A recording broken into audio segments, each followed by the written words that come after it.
What's going on, Eagles Nation? Happy Friday. Welcome to today's episode of Bird Buzz. Steve Hellmann here alongside Tom Aresco. And, we put a video out for you guys on Tuesday, but moments later, hours later, Eagles signed Timmy Jernigan. Yeah. Timmy Thick! Timmy Thick.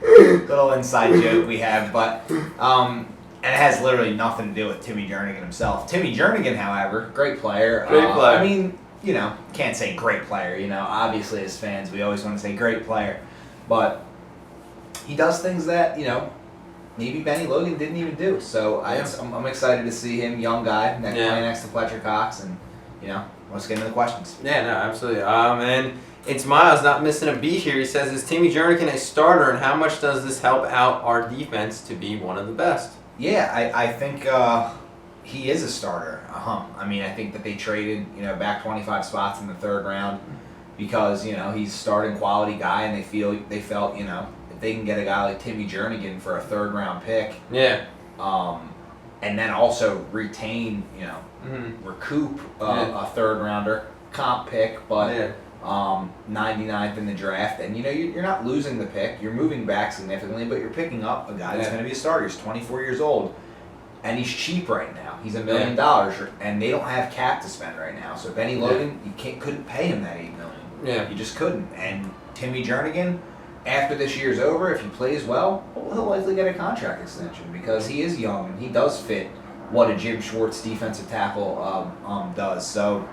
If you're looking for things about Jernigan, I think that you'll see that he works really well with his hands. He's aggressive, and he really has. It's weird to say, but he's got great hips. I think the way he can torque and at that size and being that quick, that was always his strength, was his pursuit of the ball and his instincts and ability to just torque around guys. And he really does torque it up. Yeah, torque it up. Timmy twerks, Timmy torques. Yeah. He does a lot of things. He can twerk maybe too, like Antonio Brown, who knows? All right, next question. Jump166 asks, is it time to place Burton second on the depth chart behind Ertz and limit Selleck's snap count? That's a good question. I think Selleck's just in there because he's a veteran and he can read plays and block and knows who to block and things like that. And I think Burton's more of a receiving threat. It's going to be hard for Trey Burton to get reps this year because Zach Ertz is going to be in there, given that he's healthy. I believe that Torrey Smith, Jordan Matthews, and Alshon Jeffery, DGB, and Nelson Aguilar are coming up kind of off the bench there, and I think Burton's down the list on guy to get in there. He signed the 1-year RFA tag. So why he's on the team though is because he's a great special teams player, and that's what I was building up to is that. So it's going to be hard for him to get on the field, but if Selleck does play poorly and you can get Burton on there and he can he'll be in there. So it's going to be tough though. He'll have to really compete hard for reps. Yeah, absolutely. Next question. Frankie Leanne asked, do you see a way they draft a running back first round? If not, who in the first 3 rounds? And we totally think they're going to pick a running back in the first round. Yeah, I really want a running back in the first round. I just want Leonard Fournette or Dalvin Cook. I think they're both going to be good if they're on a good team. Now, I think the Eagles, that's the thing. People are like, oh, he's not going to be good, and then they're going to judge them if one of them gets picked. Like if Fournette goes to the Jaguars and he's not able to be an absolute, I'm telling you, if the Eagles got Fournette, he would be a monster. Or Cook, and other guys would be good. A lot of people like McCaffrey. I don't so much like McCaffrey. As an every down back to someone to pick at 14. However, I do like McCaffrey as a weapon that's going to create mismatches and stuff. It's just not what. But if he gets into the right offense that knows how to use him, he's going to be that.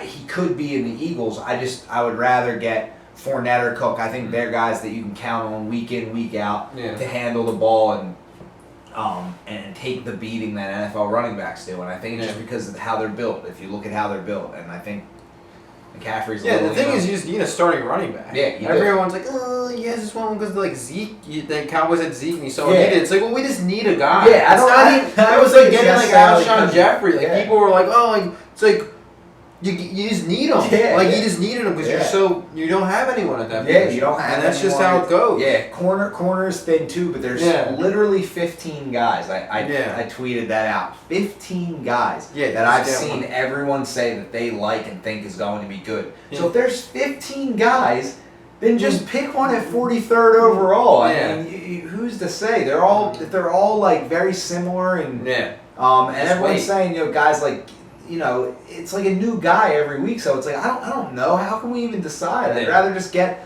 a guy like Fournette who's going to just. And the reality is, a corner's going to get in there, and they're not going to have immediate impact, you know, right away. Not that should deter you from picking someone. Yeah, but the fans are just going to eat him alive. He's going to lose confidence. Like the later you pick our corners, the less expectations they have, so the better they might actually be. Yeah. Nah, that's just, you know, that's a mental type of thing, which is kind of weird, but like it's just like.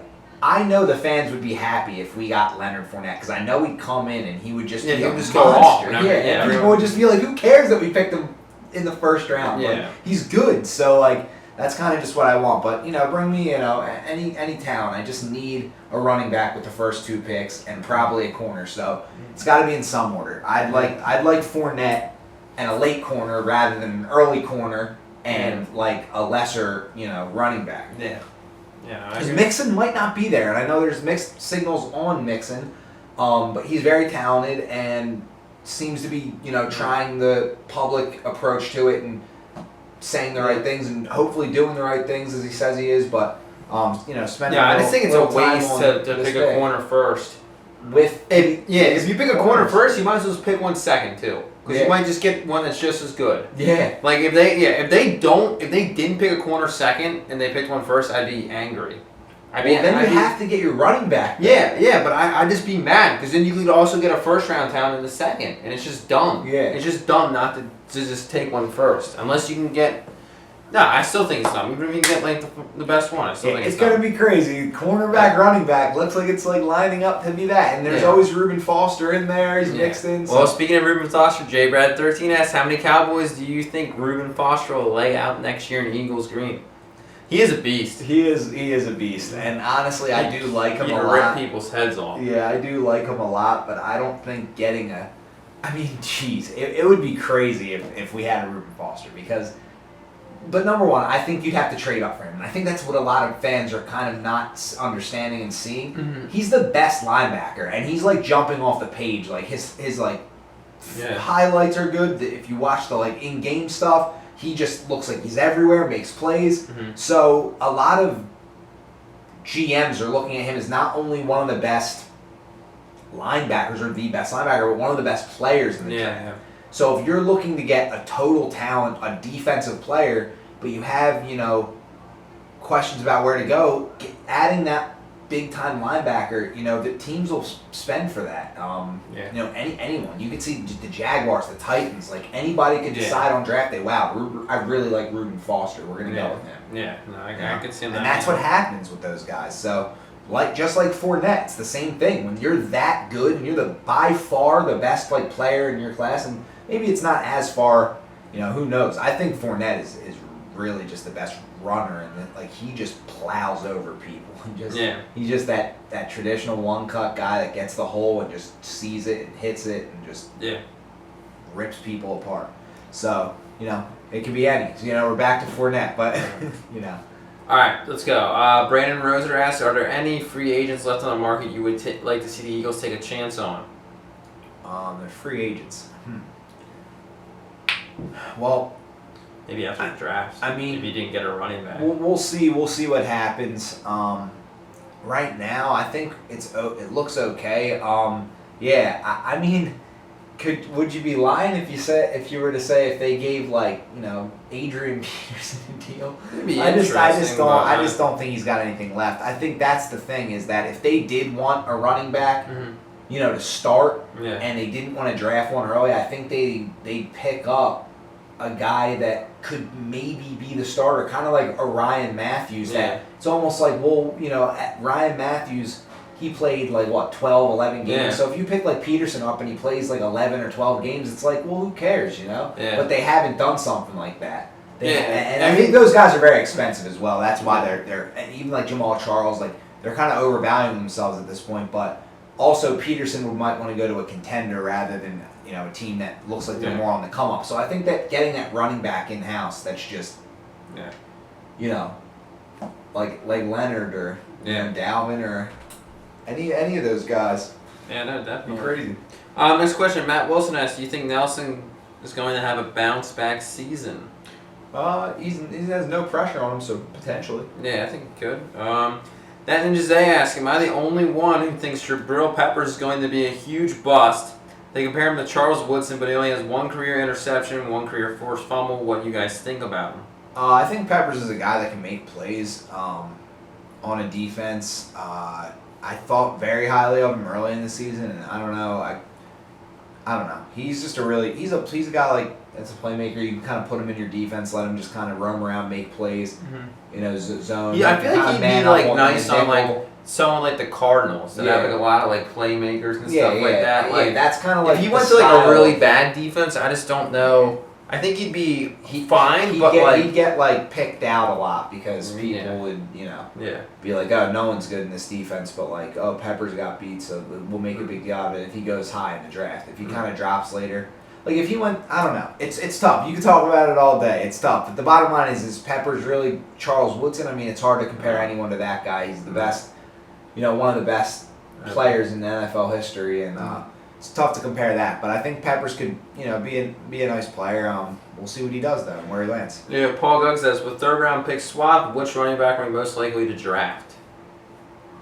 We don't get one in the first. I really like Jamal Williams from BYU. I think he's sick. Yeah. Jamal Williams is like a power He'd be a guy. nice late round pick. I don't know. Not Stuff. late, I just want to get a guy in the first or the second round, and really in the first round more because I'd rather that. But if we had to go back in the draft, I like a lot of guys out there, and at the end of the day, you gotta just get you gotta find that gem. And Joe Douglas found Jordan Howard. I'm telling you, if we don't get a running back with the first two picks and we got Jamal Williams with the 99th pick, I'd go nuts. See, that's the thing. I felt like they were gonna take a running back last year in like the third round. They picked Sayamalu, and then, so the man is a beast. I don't know. Or is that if they wait that long, might they just as well wait till like the fourth? Just take him. Just take him because he's sick. Yeah. He's sick. All right, next one. I love Jamal Williams. Mark923 asks, should we trade up for Lattimore? It's the last question. No. If we trade up, I think. Now, get one in a second. Get first round talent in the second, and that's what we're gonna do. Yeah, I hope so. And that's what we're gonna do, and that's just how it's gonna go. Yeah. You need another playmaker on offense. Go get one. Probably running back. That's what I want. Yeah. That's what I want as well. Don't want a defensive end. We already have all those guys in there. We just traded for Timmy Thick. Don't need that. Yeah. You got Vinny Curry in that albatross contract. Let him just play. Yeah. Let him just play. Yeah. So much money. It's like Ryan Howard. Just let the dude play. Who cares? Maybe he does good this year. Maybe not. Either way, he could be gone next year. Then you'll have Jalen Mills. Yeah. Got to give him a shot to keep getting better. And then you got the rookie in the second round that you got. And then you got Jenkins and McLeod covering back there, plus Patrick Robinson, who we just picked up. Who can play inside, who can play out. Yeah. They're not going to be that great this year, the corners, but if you have a dude like Leonard Fournette on your team on offense and Wentz throwing a Jeffery, that's that big three right there. That's what you don't need that. Like, it's not necessarily that you need it, but like if you have a chance to get something like that, why not? It's like 3 years from now, no one's gonna be like, oh man, I can't believe we used that first round pick on like Leonard Fournette. It's think about that, or Dalvin Cook. Like these guys are gonna be good players in the right offense, and we have all the other weapons to take the eyes off our running game. Check something real quick. You continue. Good. Okay. Yeah. Sweet. So, I want to say one more thing. All right. To your point. So, the reason that why they should get a running back and why maybe they only take one corner is this. The way the Eagles are building right now, and the way they have been building, is they've been locking up players that are very good at certain positions. By no means are the Eagles complete at any position besides quarterback, because there's only one of them that really plays. Yeah. But the thing is, they have holes almost on every in every position. No, the offensive line is not perfect. Yeah. The defensive line is not perfect. The linebacking core is not perfect. Mm-hmm. The secondary is not perfect at all. But they have very good veterans in there at each position. Mm-hmm. And that's why when they go sign a guy like Brandon Brooks, when they sign a guy, when they trade for a guy like Timmy Thick, when they bring in a Nigel Bradham, when you bring in those guys, you're like, oh, those are like Band-Aids. It's like, no, they already have good players at the position, so you're adding another one. The thing with Dallas is, the problem with what they're doing is they just have the offensive line, all offense. Mm-hmm. So now they have to get all these young guys, they have to sign all these like new people on defense. So you don't have any guys that know the scheme, you don't have any guys that can show people the ropes, you don't have anything like that. Yeah. And that's why the Eagles need to go get a running back. That's why they need to build it this way, like piece by piece. And that's why all the contracts they gave up before last season, locking up Cox, locking up Ertz, getting guys like that, Jenkins, McLeod, So you had ballers. You pretty much have like a really good guy at like every position. You have Lane on the line, and you brought in Brooks. So like when you bring in these guys, you have the studs there that can mentor them, and that's what they need to continue to do, because that's what's been working. So that's when people are like, oh, you don't want Band-Aids. It's not a Band-Aid. Yeah. A Band-Aid is what the Giants did. They brought in everyone, and it did work for them, but they just spent a ridiculous amount of cash. Yeah. So that's why I think you really kind of have to trust the process and what they're doing with this. You need a running back. You don't have any. Yeah, exactly. Well, I just think that, and that's why they're on the right path. That's why I really like what they're doing. Yeah, I mean, quite simply, I just think you need a starting running back that can be dynamic and make plays. So we're gonna be doing a new series as well. To end this out, it's gonna be the Wentz Files, and we are going to pretty much be breaking down each game that the Eagles played and all Wentz's throws, but not every throw. I'm gonna just talk about a couple plays, a couple throws, because he makes very high-level NFL throws, and a lot of people dispute it. And I just want to examine a couple plays that I thought showed that he can be, a big-time NFL quarterback. And I think Eagles fans should be excited and all, buying into a lot of the, the doubt and stuff like that. Yeah. I think a lot of fans are excited, but it's going to be fun to see how he actually did and see, why I believe he can be a really good quarterback in the NFL. So we'll do that instead of the weekly chirp, because all we're talking about is the draft and the same stuff all over and over. So we're gonna do a draft video when it comes, but hopefully we have a couple of these Wentz videos going by the time the draft comes around, and we continue it after the draft hype goes down and things like that. So it'll be a good little series. It's gonna be great. We'll be gonna love it. Going nuts for the draft. How many days away? It's close. It's close. It's like 3 weeks. Almost 3 weeks away. 3 weeks from today. 3 weeks from today we'll be in the second round. All right, guys. We'll see you around. Have a good weekend, and we'll see you for the Wentz Files.